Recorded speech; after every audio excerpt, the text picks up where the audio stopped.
ప్రకటన గ్రంథం 20వ అధ్యాయం 7 నుండి 10వ వచనం వరకు చదువుకుందాము. 1000 సంవత్సరములు గడిచిన తరువాత సైతాను తానున్న చెరలో నుండి విడిపించబడతాడు. భూమి నలుదిశలయందు ఉన్న జనములను లెక్కకు సముద్రపు ఇసుక వలె ఉన్న గోగు మాగోగు అనే వారిని మోసపరచి వారిని యుద్ధానికి పోగు చేయడానికి వాడు బయలుదేరుతాడు.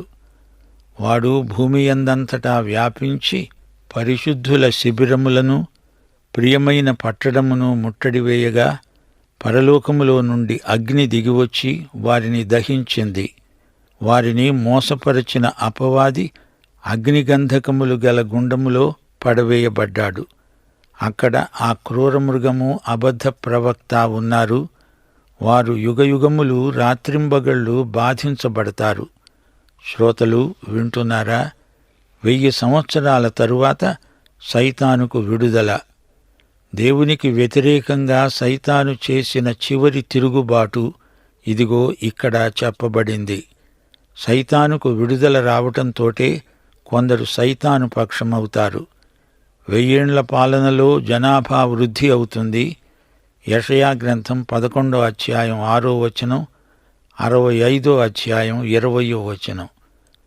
తోడేలు గొర్రెపిల్ల వద్ద వాసము చేస్తుంది, చిరుతపులి మేకపిల్ల వద్ద పండుకుంటుంది. దూడ కొదమసింహము పెంచబడిన కోడే కూడుకొనగా బాలుడు వాటిని తోలుతాడు. అక్కడ ఇకను కొద్ది దినములే బ్రతికే శిశువులుండరు. బాలుడు 100 సంవత్సరాల వయస్సు గలవాడై చనిపోతాడు. పాపాత్ముడై శాపగ్రస్తుడైన వాడు సహితము 100 సంవత్సరాలు బ్రతుకుతాడు. జనాభా విపరీతంగా వృద్ధి అవుతుంది. రోగాలుండవు. భౌతిక జగత్తు నుండి పాపశాపం తొలగించబడుతుంది. సమృద్ధి ఆహారం. పరిసరాలు మారినా, ఆరోగ్యవంతమైన వాతావరణమున్నా మానవ హృదయం మోసకరమే. చాలామంది సైతాను పక్షాన చేరతారు. యిర్మీయా గ్రంథం 17వ అధ్యాయం 9వ వచనం. హృదయము అన్నిటికంటే మోసకరమైంది, దానికి భయంకరమైన వ్యాధి ఉంది, దానిని గ్రహించగలవారెవరు? రోమాపత్రిక 8వ అధ్యాయం 7వ వచనం. శరీరానుసారమైన మనస్సు దేవునికి విరోధం. అది దేవుని ధర్మశాస్త్రమునకు లోబడదు, ఏమాత్రమును లోబడనేరదు. 1000 ఏండ్ల పాలనలో శ్రేయో రాజ్యంలో ఉండి కూడా వీరికి మనసు మారలేదు. లేకపోతే వీరు తిరిగి సైతాను పక్షాన చేరడమేమిటి? లోకంలో జాతులు, రాజ్యాలు, ఏలికలు తిరిగి యేసుక్రీస్తుకు వ్యతిరేకంగా కుట్రాలోచన చేస్తారు. శత్రుపక్షంలో చేరతారు. గోగు మాగోగు అనే పేర్లు తిరుగుబాటుకు పర్యాయ పదాలు. యెహెజ్కేలు 38, 39 అధ్యాయాలలో కూడా గోగు మాగోగు పేర్లున్నాయి. కాని ఈ గోగు మాగోగు వేరు. యెహెజ్కేలు గ్రంథంలోని గోగు మాగోగు ఉత్తరం నుండి వచ్చిన దండయాత్ర.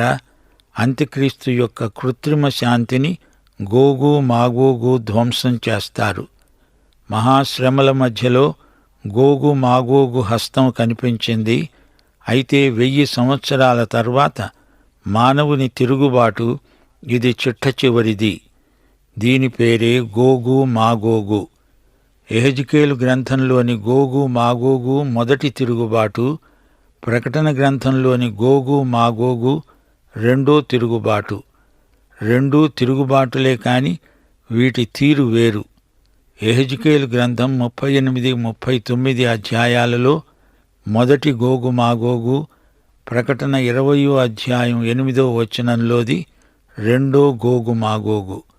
పేర్లు ఒకటే గాని రెండిటి తరహా వేరు. ఇది సైతాను యొక్క చిట్ట చివరి తిరుగుబాటు. పరలోకములో నుండి అగ్ని వచ్చి పడింది. గోగు మాగోగు దహించుకపోతారు. యెహెజ్కేలులో గోగు మాగోగు అలాగే ప్రకృతి శక్తుల భీభత్సం వల్ల దహించుకపోయారు.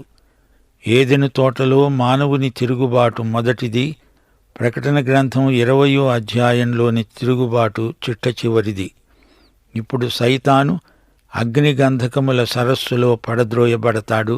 వారిని మోసపరచిన అపవాది అగ్నిగంధకములు గల గుండములో పడవేయబడగా, క్రూర మృగము అబద్ధ ప్రవక్తతో పాటు యుగయుగములు రాత్రింబవళ్ళు బాధించబడతాడు. పరిశుద్ధుల శిబిరమును, ప్రియమైన పట్టణమును ముట్టడించిన నరకత్రిత్వానికి సర్వనాశనం. దేవుడే న్యాయము చేకూర్చే తీర్పరి. ఈ సందర్భంలో మా శ్రోతలు తెలుసుకోవలసిన కొన్ని వాస్తవాలున్నాయి. సైతాను ఈ రోజున నరకంలో ఉన్నాడనుకుంటున్నారా? వాడు వాయుమండలాధిపతి. ఈ యుగానికి వాడే దేవతా దేవుడు. లోక పరిస్థితులను అదుపు చేస్తున్నాడు. అయితే దేవుడు పైన ఉండి పగ్గం లాగుతాడు. మహాశ్రమల కాలంలో వాడు విచ్చలవిడిగా తిరుగుతాడు.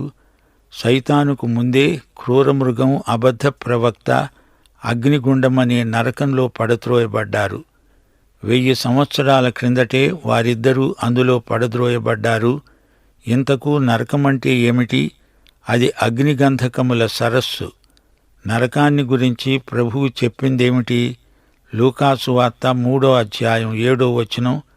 యోహాను తన చేత బాప్తిస్మము పొందవచ్చిన జనసమూహమును చూచి అన్నాడు, సర్పసంతానమా, రాబోయే ఉగ్రతను తప్పించుకోవడానికి మీకు బుద్ధి చెప్పిన వాడెవడు? మత్తయి సువార్త 25వ అధ్యాయం 41వ వచనం. అప్పుడాయన ఎడమవైపున ఉండే వారిని చూచి అన్నాడు, శపింపబడిన వారలారా, నన్ను విడిచి అపవాదికిని వాని దూతలకును సిద్ధపరచబడిన నిత్యాగ్నిలోనికి పోండి. మత్తయి సువార్త 8వ అధ్యాయం 12వ వచనం. రాజ్య సంబంధులు వెలుపటి చీకటిలోనికి త్రోయబడతారు. అక్కడ ఏడుపు, పండ్లు కొరకటం ఉంటాయి. అది వెలుపటి చీకటి, అగ్ని. అది నరకం. మార్కు సువార్త 9వ అధ్యాయం 44వ వచనం. నరకములోని ఆరని అగ్ని. మత్తయి శుభవార్త 13వ అధ్యాయం 42వ వచనం. అక్కడ ఏడుపు, పండ్లు కొరకటము ఉంటాయి. నరకాగ్ని అనూహ్యమైనది. యేసును నమ్మిన వారు నశించరు, నిత్యజీవం పొందుతారు. భౌతికంగా మనకు తెలిసిన అగ్ని కంటే ఎన్నో కోట్ల రెట్లు ఎక్కువ తీక్షణమైన వేడిమి. సంకేతాలు వాస్తవాన్ని తగ్గించి చూపే ప్రమాదం ఉంది. మానవ భాషకు అతీతమైన వాస్తవికత నరకం. నరకం ఒక స్థలం, ఒక స్థితి. చైతన్యవంతమైన మహాయాతనా స్థలం నరకం. సైతాను యొక్క అంతిమ స్థితి అగ్నిగంధకముల సరస్సు, నిత్యాగ్నిగుండం. సైతాను పుట్టుపూర్వోత్తరాలు మనకు తెలిసి ఉండడం మంచిది. ఈ సైతాను ఒకప్పుడు లూసిఫరు అనే దూత, దేవుడు అభిషేకించిన దూత. యెహెజ్కేలు గ్రంథం 28వ అధ్యాయం 14వ వచనం. అభిషేకము నొందిన కెరూబు, ఒక ఆశ్రయము లాంటివాడు. దేవుడు ఇతణ్ణి నియమించాడు. దేవునికి ప్రతిష్ఠించబడిన పర్వతం మీద తానున్నాడు. కాలుతున్న రాళ్ల మధ్య సంచరిస్తున్నాడు. అది పూర్వస్థితి. పరలోకములోనికి ఇతనికి ప్రవేశమున్నది. యోబు గ్రంథంలో 1-2 అధ్యాయాలలో అతడు దేవుని దగ్గరికి నిరభ్యంతరంగా వస్తూ పోతూ ఉన్నాడు. అంత్యక్రీస్తుకు ఇతడే ముఖ్య సలహాదారు. మహాశ్రమల కాలంలో ఇతడు ఈ భూమి మీదే సంచరిస్తూ ప్రకటన 12వ అధ్యాయం 12వ వచనంలో చెప్పినట్లు అపవాది తనకు సమయము కొంచెమే అని తెలుసుకొని బహు క్రోధము గలవాడై మీ మధ్యకు దిగి ఉన్నాడు. 1000 ఏండ్ల పరిపాలనలో అడుగులేని అగాధంలో, నిర్బంధంలో ఉంటాడు. ఆ తరువాత కొంచెం కాలం విడుదల. ఆ తరువాత నిత్యాగ్ని గుండంలో పడవేయబడతాడు. 1000 ఏండ్ల పాలన తర్వాత అనేకులు సైతాను పక్షంలో చేరడం విడ్డూరమనిపిస్తుంది. 1000 ఏండ్ల పాలనలోని ఆధ్యాత్మిక వాతావరణం మానవుని తిరుగుబాటు మనస్తత్వాన్ని మార్చలేకపోయింది. దేవుడు వారి మీద కఠిన చర్య తీసుకున్నాడు. ఈ యుద్ధం గోగు మాగోగు యుద్ధం. ప్రియ శ్రోతలు, ప్రకటన 20వ అధ్యాయంలోని క్రమాన్ని గుర్తించండి. సైతాను బంధించబడి అడుగులేని అగాధంలో పడవేయబడతాడు. 1000 ఏండ్లు అతడు నిర్బంధంలోనే ఉంటాడు. క్రీస్తు కోసం హతసాక్షులైన వారు బ్రతికారు. వారు క్రీస్తుతో పరిపాలిస్తారు. ఆ తరువాత తాత్కాలికంగా సైతానుకు విడుదల, అప్పుడు యుద్ధం, అందరికీ పునరుత్థానం. తుట్టతుదకు సైతాను అగ్ని సరస్సుకు అప్పగించబడతాడు. అతనికి మద్దతు ఇచ్చిన వారిపై పరలోకము నుండి అగ్ని కురుస్తుంది, వారిని దహించి వేస్తుంది. జీవగ్రంథములో ఎవరి పేర్లు లేవో వారిని కూడా అగ్ని సరస్సులో పడవేయడం జరుగుతుంది. శ్రోతలు, ప్రకటన గ్రంథంలోని 5 అధ్యాయాలు ఎంతో కీలకమైనవి ఉన్నాయి. 6వ అధ్యాయం శ్రమల ఆరంభం, 13వ అధ్యాయం అంత్యక్రీస్తు కార్యాల ఆరంభం, 19వ అధ్యాయం క్రీస్తు యొక్క రెండో రాకడ, 20వ అధ్యాయం ధవళ సింహాసనపు తీర్పు, 21వ అధ్యాయం నూతన భూమి, నూతన ఆకాశం. కొత్త నిబంధనలో ప్రకటన గ్రంథం ఒక్కటే ప్రవచన గ్రంథం. పాత నిబంధనలో 17 ప్రవచన గ్రంథాలున్నాయి. ప్రకటన గ్రంథం ఆరంభంలో సమయం సమీపించింది గనుక ఈ ప్రవచన వాక్యములు చదివేవాడు, వాటిని విని ఇందులో రాయబడిన సంగతులు గైకొనేవాడు ధన్యుడు. ఈ గ్రంథం ముగింపులో ఎవడైనా వీటిలో మరి ఏమైనా కలిపితే ఈ గ్రంథములో రాయబడిన తెగుళ్ళు దేవుడు వానికి కలుగచేస్తాడు. ఎవడైనా వీటిలోని వాక్యములలో ఏదైనా తీసివేసిన ఎడల దేవుడు ఈ గ్రంథములో రాయబడిన జీవవృక్షములోనూ పరిశుద్ధ పట్టణములోనూ అతనికి పాలు లేకుండా చేస్తాడు. ప్రకటన గ్రంథం దానియేలు గ్రంథంతో సరిపోల్చుకుంటూ అధ్యయనం చెయ్యాలి. యూదజాతి, ఇశ్రాయేలు శేషం ఎల్లప్పుడూ ఉంటారు. ఈ జాతి అంతరించదు. అంత్యక్రీస్తు అధికారం, అతని కార్యక్రమం, మహాశ్రమల కాల పరిమితి ఈ 2 గ్రంథాలలోనూ వివరించబడ్డాయి. అయితే దానియేలు ముద్ర వేయబడిన గ్రంథం, ప్రకటన తెరువబడిన గ్రంథం. ఆదికాండంలో సముద్రం ఏర్పడింది, ప్రకటనలో సముద్రం అనేదే లేకుండా పోయింది. ఆదికాండంలో ఆదాము అతని భార్య అయిన హవ్వతో ఏదెను తోటలో ఉన్నారు. వారికి పరిపాలనాధికారం ఉంది. అయితే ప్రకటన గ్రంథంలో కడపటి ఆదాము, ఆయన భార్య అయిన సంఘము నూతన యెరూషలేము నుండి విశ్వమంతటినీ పరిపాలిస్తారు. ఆదికాండంలో సైతాను మానవుణ్ణి బాధించాడు, శోధించాడు. ప్రకటన గ్రంథంలో సైతాను అగ్నిగంధకాలలో యుగయుగాలు బాధనొందుతాడు. ఆదికాండంలో భూమిపైకి జలప్రళయం శిక్షగా వచ్చింది. ప్రకటన గ్రంథంలో నూతన భూమి అగ్ని చేత శుద్ధీకరించబడుతుంది. ప్రకటన గ్రంథంలోని ముఖ్యాంశంలో వైవిధ్యముంది.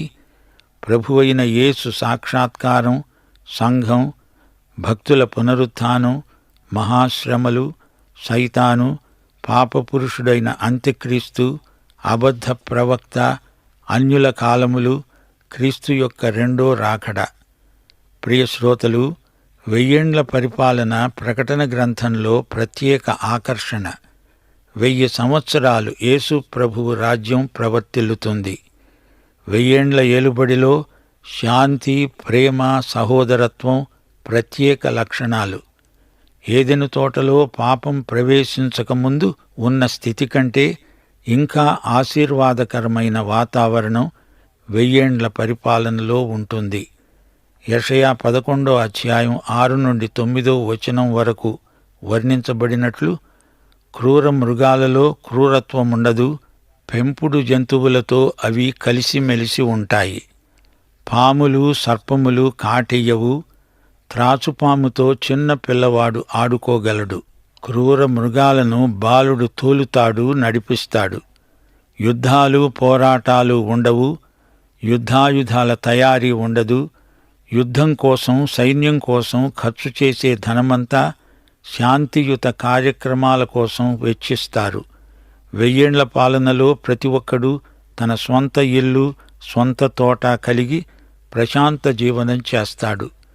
ఇరుగు పొరుగు వారితో జగడాలు, కక్షలు, పగలు ఉండవు. దొంగల భయం ఉండదు. సార్వత్రిక శాంతి అంతటా ప్రవర్తిల్లుతుంది. సముద్రము జలముతో నిండి ఉన్నట్లు యెహోవాను గురించిన జ్ఞానముతో లోకమంతా నిండిపోతుంది. 1000 ఏండ్ల పాలన తరువాత కొత్త భూమి, కొత్త ఆకాశం వస్తాయి. దానికి ఇది ప్రయోగం. యేసే రాజై పాలిస్తాడు. భూమిపై దేవుని రాజ్యం స్థాపించబడుతుంది. లోకమంతా ఒకే రాజ్యం. అది యేసు రాజ్యం. అన్ని జాతులు, రాజ్యాలు ఆయన సార్వభౌమత్వానికి తల ఒగ్గుతాయి, శిరసావహిస్తాయి. యెరూషలేము కేంద్రంగా సమస్త రాజ్య ప్రతినిధులు రాజాధిరాజైన యేసుకు మహిమా ప్రభావములర్పిస్తారు. యెషయా గ్రంథం 2వ అధ్యాయం 2 నుండి 4వ వచనం వరకు, అంత్యదినములలో పర్వతములపైన యెహోవా మందిర పర్వతము పర్వత శిఖరమున స్థిరపరచబడి కొండల కంటే ఎత్తుగా ఎత్తబడుతుంది. ప్రవాహము వచ్చినట్లు సమస్త అన్యజనులు దానిలోనికి వస్తారు. ఆ కాలమున సీయోనులో నుండి ధర్మశాస్త్రము, యెరూషలేములో నుండి యెహోవా వాక్కు బయలువెళ్ళుతాయి. జనములు గుంపులు గుంపులుగా వచ్చి యాకోబు దేవుని మందిరమునకు, యెహోవా పర్వతమునకు మనము వెళ్ళుదము రండి. ఆయన తన మార్గముల విషయమై మనకు బోధిస్తాడు. మనము ఆయన త్రోవలలో నడుద్దాము అని చెప్పుకుంటారు. ఆయన మధ్యవర్తి అయి అన్యజనులకు న్యాయము తీరుస్తాడు. అనేక జనములకు తీర్పు తీరుస్తాడు. వారు తమ ఖడ్గములను నాగటి నక్కులుగాను తమ ఈటెలను మచ్చుకత్తులుగాను సాగగొడతారు. జనము మీదికి జనము ఖడ్గము ఎత్తకుండా ఉంటారు. యుద్ధము చేయ నేర్చుకోవడం ఇక మానివేస్తారు. ఈ సందర్భంలో జకర్యా 14వ అధ్యాయం 16వ వచనం మనం జ్ఞాపకం చేసుకోవాలి. యెరూషలేము మీదికి వచ్చిన అన్యజనులలో శేషించిన వారందరూ సైన్యములకు అధిపతి అయిన యెహోవా అనే రాజునకు మ్రొక్కటానికి, పర్ణశాలల పండుగ ఆచరించడానికి ఏటేటా వస్తారు. ప్రియశ్రోతలు, అంత్యక్రీస్తు ముద్ర, అంత్యక్రీస్తు అంకె ప్రకటన గ్రంథంలో పేర్కొనబడడం మనం గమనించాము. ప్రకటన 13వ అధ్యాయం 18వ వచనం, ఈ సంఖ్య 666, 666. 6 అనే అంకె మానవతకు సంకేతం. 7 అనే అంకె సంపూర్ణతకు గుర్తు. అంటే మానవుడు సంపూర్ణతకు ఒక అంకె తక్కువ. 666 అంటే అంత్యక్రీస్తు భక్తు మానవతావాది అని అర్థం. అంత్యక్రీస్తు పరిపాలనలో ఈ 666 గుర్తు మనుషుల నుదుటి మీద, చేతి మీద ముద్రించబడుతుంది. నుదురు అంటే మనిషి చిత్తము, తీర్మానము, స్ఫూర్తి. చెయ్యి అంటే మనిషి పనులు, క్రియలు. వారి చిత్తమును, క్రియలను అంత్యక్రీస్తు శాసిస్తాడు అని అర్థం. ప్రకటన 13వ అధ్యాయం 16, 17 వచనాలు. ఈ ముద్ర లేని వారికి క్రయ విక్రయాలు చేసే అధికారము ఎవరికీ ఉండదు. ఈ ముద్ర గలవారు రాత్రింబగళ్ళు నెమ్మది లేక ఆందోళన చెందుతారు. అంత్యక్రీస్తు ఆత్మ ఇప్పుడు పనిచేస్తోంది. పనిలో, చిత్తములో అంత్యక్రీస్తుకు చెందిన వారి స్థితిగతులు భయంకరమైన పరిణామాలకు దారితీస్తాయి. దేవుని బిడ్డలు అంత్యక్రీస్తును సేవించరు, అనుసరించరు. వారి మనస్సులలో, తలంపులలో, చేతలలో అంత్యక్రీస్తు ప్రభావం ఏమాత్రమూ కనపడకుండా జాగ్రత్త వహించాలి. ప్రియశ్రోతలు, వింటున్నారా? సైతాను 1000 ఏండ్ల తరువాత చెర నుండి బయటికి వస్తాడు. జనాన్ని యుద్ధానికి పోగు చేయడానికి వాడు నలుదిశలకు తిరుగుతాడు. గోగు మాగోగు అనే వారిని మోసగిస్తాడు. అందరూ కలిసి పరిశుద్ధుల శిబిరాన్ని, ప్రియపట్టణాన్ని ముట్టడిస్తారు. పరలోకము నుండి అగ్ని దిగివచ్చి వారినందరినీ దహించి వేస్తుంది. అపవాది అగ్నిగంధకముల గుండంలోకి పడనెట్టబడతాడు. యుగయుగాలు రాత్రింబగళ్ళు అగ్ని సరస్సులో సైతాను, క్రూర మృగము, అబద్ధ బోధకుడు, ఈ దుష్టత్రయం బాధ చెందుతుంది. పాఠం ఇంతటితో సమాప్తం.